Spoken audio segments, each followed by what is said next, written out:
Hello, good morning, everyone, and welcome to Arts for the Health of It. I'm your host, Richard Wilmore. We have a very, very special guest today that I'm super excited to have on the show today. Her name is Catherine, and she's actually one of our artists in residence here at Hearts Need Art. She's been with us for a while. She was in San Antonio, and then she moved. We're very sad about that, but she's remained a virtual component to Hearts Need Art. And the exciting news is she's now our new co-host here on the show. So I wanted to bring her on today and have her teach me something because although I work for an arts and health organization, no one said I was artistic. So I'm going to bring Catherine out here and introduce you to her. So hi, Catherine. Hi, Richard. How are you? I'm good. It's good to see you. You too. Can you tell everybody a little bit about yourself and your history with the arts? Sure. So I am a military spouse, hence the recent move. And I am mainly a painter. So I studied painting and drawing at University of North Florida back in the day. And during that time, I did an internship with an arts and health organization called Art with a Heart. Yes, we love them. Yes, and I worked mainly in their pediatric oncology unit. After that, I graduated from college. I taught elementary school art for a couple of years. I've done a lot of different things in between then and now. Like a true artist. Yes, but it gives you range, right? Mm-hmm. So, but I feel like part of what I've always felt drawn to is that connection between art and service. That has always made me feel really connected to art making when you can share it with somebody else in a meaningful way. So I thankfully got to work with you guys as an artist in residence in San Antonio. And I was working with adult and young adult oncology patients there. So very lucky to have you in person when we had you and now virtual. yes. And I'm very happy that you agreed to come co-host the podcast with me because I think you bring years of experience and you're very smart and you're very talented and you'll ask a bunch of questions that I would never think of. So I'm glad Thank you're you. here. We're doing some art today during the episode. Yes. So what supplies will people need to do this project, this thing? Project. Yes, I don't even know what we're doing. I think that's why I don't know what to call it. Oh, that's okay.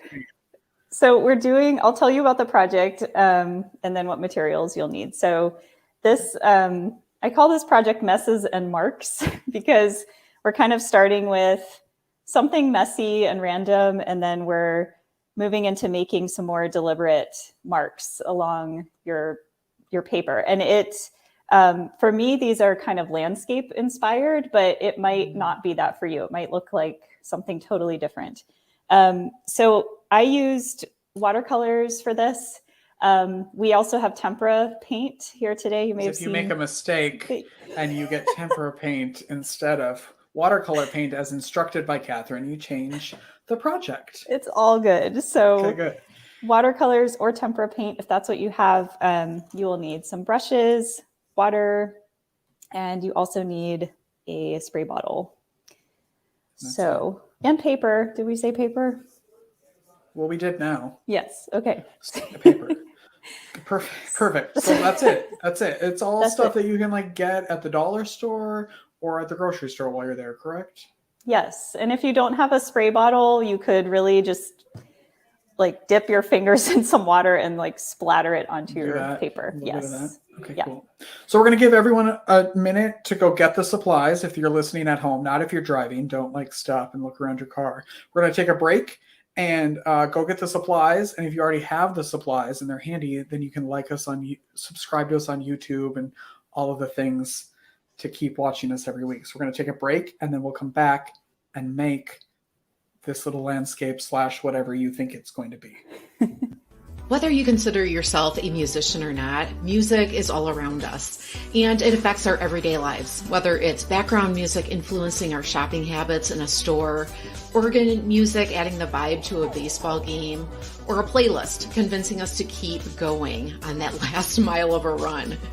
I'm Mindy Peterson, host of the podcast Enhance Life with Music, where we take a holistic look at the power of music in our everyday lives through the lens of science and health, sports and entertainment, business, and education.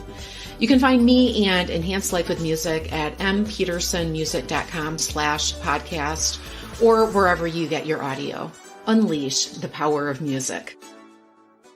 Medical professionals are burning out at an alarming rate. Burnout can cause health workers to feel hopeless, trapped, helpless, worthless, depressed, sleepless, and tired. By joining the Hearts Need Art Gratitude Grams program, medical staff receive a personalized email and video from a musician, an artist, or writer once a week that includes a message of thanks, an encouraging song, uplifting poem, or a simple art activity. After watching their gratitude gram, participants report feeling more hopeful, empowered, energized, and appreciated. If you are or know a healthcare worker that would like to receive free gratitude grams, please visit heartsneedart.org.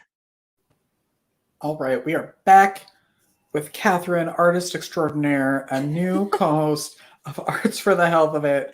All right, Catherine, is that okay also if while we're doing this, I ask you questions? Because I have lots of questions for you. Yes, I will do my best. See if we can multitask during this. So let's step number one here. Okay, so you'll want to take your piece of paper.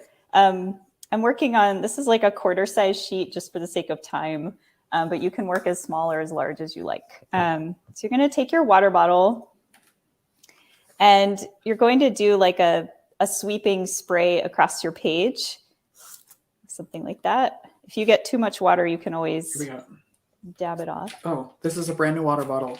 I don't even know if it's, oh goodness. Oh, okay, I did take a few tries. Okay, so then you're going to, we'll use tempera paint, Richard, because that's what you have. So sorry. It's okay. You're going to wet your brush, so get some water on it. What kind of brush? I have an oddly large quantity of brushes and no paint. So I'm using, these are the sizes I have. They're kind of medium. So like this to one? Small. Yeah, you don't want to go super huge. You can use that. That works. Okay. So you're going to pick up some paint and dab it somewhere into where you sprayed. Any color? Any color. Whatever speaks to you today. What color are you picking? This is like a magenta, or maybe it's fuchsia. And I'm dabbing it into where I sprayed on my paper. And what starts to happen is the pigment starts to go wherever the water spray. I feel like I didn't spray enough. Yeah, maybe spray it again. How's that? There we go. So you're just kind of letting your materials take over a little bit here. You can use one color, or if you want to add. Oh, I want to add a second color, you can. When did you start art? Like, when did you fall in love with the arts? I probably kindergarten. Really? I just I remember that I always loved to draw, and I was lucky to have some really great art teachers growing up who I think they loved what they did. And so I feel like that makes a difference. That made a difference too. It made me want to do it more. Do you remember like one of the first things you did? I do. It was this drawing of a circus lion and it got entered into an art contest and won a prize. Excuse me. So that's probably why I remember it. But hey, that looks really good. What was the prize? Do you remember? It was just like this gold, like a medal that had a palette imprinted on it. Yeah. They went all fancy. out. I know. That's nice.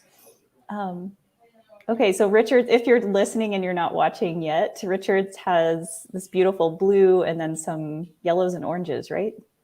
I mean, I used blue and orange. Okay, so it's kind of, the pigment has just kind of moved into those, they to me look like veins, like little veins of water across the page. So you could let this dry for a little bit and do another one. But for the sake of time, what you would do next is take, and maybe it's a little bit smaller of a brush, Okay. if you have one. Yep. And you can look at your kind of this blob thing and just consider if it reminds you of anything, like maybe something you've seen in nature or a place that you've been. And then you can go in with another color or the same colors you've already used. And you just start to add some more deliberate marks around this. So I'm just going to go around the perimeter to start. What are you seeing in yours? I'm curious, This to me, yeah. So to me, this looks kind of like maybe a coral reef. That's what it reminds me of. What about you? I don't know yet. And you might not be sure. Yeah, you might not be sure, and you can. You don't I feel have like I to want know. to add more color to see what comes out. So what color are you going to add? I'm going to add green. Let's see what happens. Catherine, can you talk a little bit about your time in spending with patients in the hospital here when you were with Hearts Need Art here in San Antonio? Like how you got involved, how you found out, and then what it was like going into the rooms and what you came across while you were working with patients. Sure. So I got involved. I heard about Hearts Need Art through a friend. There was a job posting and she knew that I was a painter. And so she messaged me and just said, hey, can you do this? Do you do this type of work? So that's how I heard about Hearts Need Art. When I started, what was the other question? What it was like going into the hospital? Yeah, and kind of what your experience was like, and the types of people that you were coming across, because not everybody has access to the arts while they're in a hospital, and suddenly this artist shows up with all of this stuff, and you can get many different reactions from that. Yes. From that introduction. So, what were you finding? Yeah. So a few things.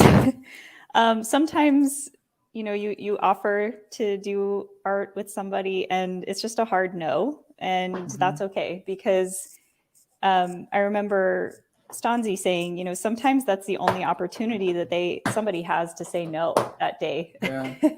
And that can be very empowering to them. Other times people would say no, but then they would want to talk for a while they would tell me about the art they had in their house. So they would say, I'm not an artist, but I collect art, or my friend is an artist. And so it was interesting to hear how in some way, I feel like everyone had some kind of connection to art in their life, even if they weren't in the practice of making it. And then I had a few interactions with patients where we're lucky to get to do window paintings for some of our patients. And so you can have conversation with them while you're working on this window painting. And there was one patient that said she didn't want to paint, but by the end of our time together, I offered for her to paint part of her window and she agreed to do that. And it was fun to see her get so, like, she was hesitant, but then once she started painting, she said, oh, this isn't so hard. And, and I think that's kind of the point, right? Is that I think we have some just ideas in our head that you have to be good at art in order to do it, or you have to have had formal training. And I think one of the great things about Hearts Need Art is it's just offering people a chance to try without any judgment or expectation. And it just gives you a chance to try it, to mess up, to make a mess. to make a Like- mess. Hence these little messes we're making. Yeah, exactly.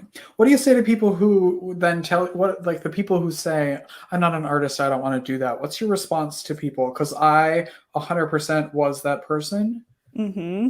who was like, I can't go to an art class with Hearts Need Art. Like, I'm not an artist. How would I do that? You mean, what would I say to patients Yeah. that said that?